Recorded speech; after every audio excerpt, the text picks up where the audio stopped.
This is going to be an important conversation because it picks up on a short show that I did about a week and a half ago when I updated everybody with the latest information about the September analysis through our modeling.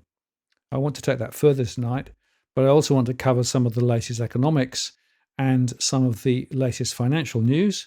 And Cookie has sent some very nice slides across, so we'll go into some of those. And also do a deep dive into some of the property areas, look at postcodes.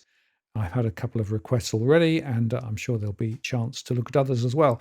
Because what I'm trying to get at here is I'm trying to look at it from the point of view of not the economist's view of the world or the RBA's view of the world, but I'm trying to look at it from the point of view of real, ordinary households across the country.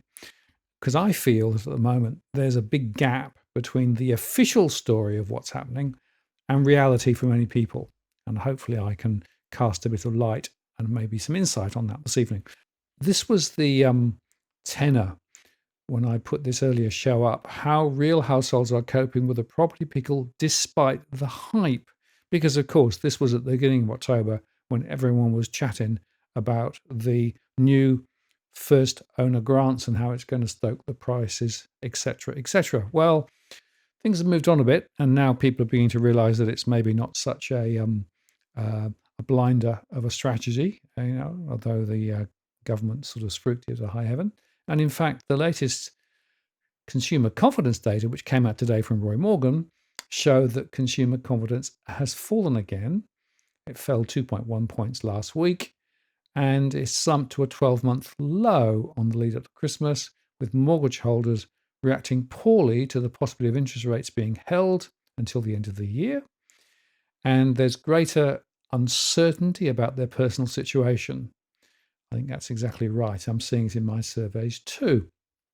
And in fact, Christopher Joy picked this up, highlighting the fact that there was perhaps more uncertainty about whether monetary policy easing is coming to perhaps the end of the story. Now, that, of course, is despite the hype. People are saying, hey, it's great, but no, look at this. The Mars boss says that high wages and energy prices are a threat to investment, including Australia.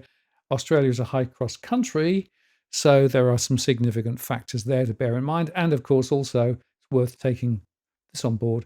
The RBA refuses to accept any responsibility for the runaway housing market, claiming that it's not the fault of the RBA.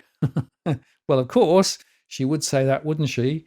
But I have to tell you that I do believe that the RBA policies are part of the problem.